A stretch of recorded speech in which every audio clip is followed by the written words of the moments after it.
Today I played Crying Suns. It wasn't today.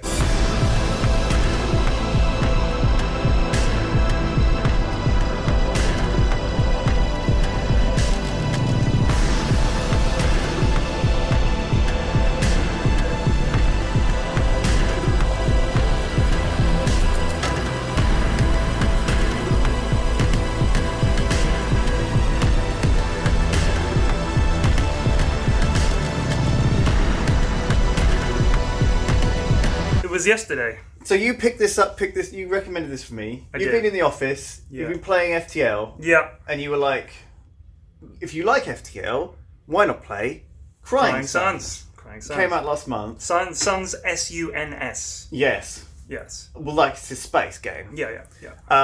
Tell me about it. Okay. Don't honk my Lego boots. These are mine. So Crying Suns. If you like FTL, which is one ship and your crew, this is more like you have a battleship and lots of little ships. So your weapons are those other ships. So you have a little fleet, you put 3 ships out and you have to defeat the enemy's little fleet and then you can hit their battleship. Your main ship also has weapons, but very, very long cooldowns. And generally you want to use them to take out the enemy's fleet of ships before you start pummeling their battleship. And so you have to travel, very similar to FTL, across sectors, and there's like a thing behind you that you have to run away from, and you have to choose which systems to go to, and there's little quests and pop-up dialogues that you have to figure out what you're going to do and stuff like that. Very, very similar to FTL, but, and this is the key difference, there is a much bigger narrative structure to this game. So each sector unfolds a bit more of the story about what happened, and it's a really, I think the game looks fantastic, and it's like the pixel art style. It's very atmospheric, and the stories are really good ones, so yeah. Yeah, it looks great. There's a demo on Steam. There you go. So you can actually check it out if you don't want to have to buy it, because I think it's like 30 quid. Oh, really?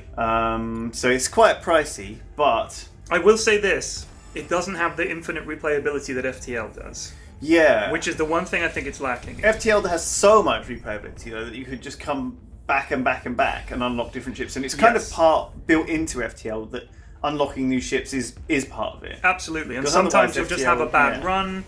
You know, like I was playing the Rock Cruiser today, just kind of ran out of missiles, didn't get any other weapons. What are you going to do? So it's it's a rogue light. Very, very light on the rogue element of it. Yeah, that's what they call it, rogue light. Anyway, we're in here because P-Flax has just finished doing... This was where I recorded the audiobook for Bodega. I wasn't wearing this at the time. And shout out to TJ for helping. Oh, were you doing it into the... So you were sat there doing it into that bit? Was he behind you? Yes. Silent. So I thought, he's not enjoying it. And did he occasionally have to He didn't make a sound. He didn't... But he had to tell you to stop occasionally though, because there was noise or stuff. Yeah. It was like banging or shouting. Well, this microphone is very directional. So if I move my head over here, it sounds like I'm sort of talking from way to one side. It's a really, really directional mic. But if you get 2 paper clips and tap them very lightly together in front of it, it sounds like... So it's a very sensitive mic. Right. And the problem is it then picks up the air conditioning noise, someone out there going, which happens a lot. That was probably Or me. Lewis going, Harry, what are you doing? You hear Oh that. shit, I did that. All that kind of stuff. Yeah, we hear all that. So we just so TJ would be like, right, stop, we've got to redo that. So, but it's fine. I mean, it only took 10 times as long as it needed to. How many did you So he had to. I heard you had to stop because your stomach rumbled. Yes, that was. I came in one morning. I was like, "Let's get going," and we were sitting here, and my stomach went, and you could hear it as clear as day. So we were like, "I'm going to stop, and I'll have something to eat, and then we'll come back." So that pushed us back till after lunchtime. And then you had to do all the voices and remember what all the voices were. A lot of voices, and TJ would be like, "I'm pretty sure you did that voice differently 10 chapters ago," and I was like, okay, so we'd have to play it back and be like, all right, yeah. And some of them were there were a couple of pages where I can't even find it because I just throw, when I'm finished, I just go, and throw the pages to one side.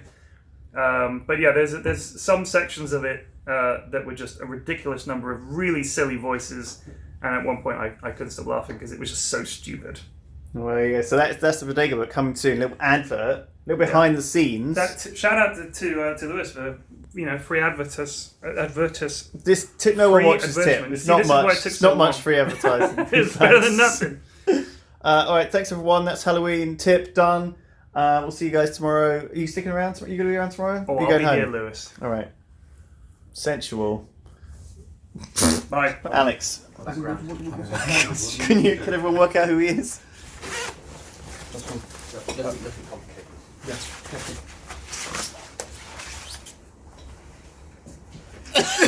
Yeah, Is that any better? yeah.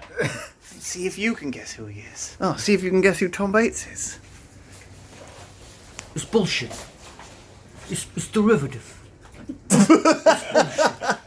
Hello. How are we? Who are you cosplaying as?